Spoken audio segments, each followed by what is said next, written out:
தம்பி தம்பி தம்பி ஐயா இங்க வா. என்னய்யா? நானு ரைஸ் மில்ல அரிசி அரிச்சிட்டு வரேன். சரி. நானு 500 ரூபாய் நோட்டை கொடுத்தேன். சரி. அரவக்குள்ள 25 ரூபாய் போக 475 ரூபாய் மிச்சம் கொடுத்தான். சரி. அத சரியா இருக்கான்னு என்னால எண்ணி பார்க்க முடியல. சரி. கொஞ்சம் எண்ணி பார்த்து சொல்லுப்பா. சரி. எது பணமா? பையிலையா? இந்த என்றேன். அதுக்கு தான் அலையறேன். எண்ணி பார்த்து அப்படி சொல்லுப்பா. அப்படி மூஞ்சி திருப்புங்க. பையில வரும்போது மூஞ்சி தட்டுதா? தட்டுது.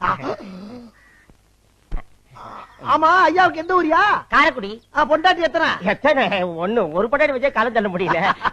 சரி எத்தனை புள்ள? 5-6 புள்ள தம்பி. ஐயா 475 இருக்கியா? கரெக்டா இருக்கா? கரெக்டா இருக்கு. கரெக்டா இருக்கா? சரி வைங்க. நானும் ஒரு நல்ல ஆளை பார்த்தா என்ன சொல்லலாம்னு நினைச்சேன். நீ கரெக்டா கிடைச்ச. தெருவுல போறவன் வரவன்லாம் மொல்ல மாதிரி முடிச்ச வைக்கி முகமுடி கொள்ளக்கார மாதிரி இருக்கான். உன் முகத்துல மட்டும்தான் ஒரு ஒளிவட்டம் தெரிஞ்சது. ஏன் முகத்துல? ஆமா. நாளை பின்ன மாத்தி சொல்லப்படாது. சொல்ல மாட்டேன். தெரிஞ்சிச்சுல? ஆமா. ரொம்ப சந்தோஷம். அதனாலதான் உன்னை எண்ணி பார்க்க சொன்ன. கரெக்டா இருக்குல்ல? கரெக்டா இருக்கு. 475 ரூபாய் கரெக்டா இருக்குல்ல? கரெக்டா இருக்கு. கரெக்டா இருக்குல்ல?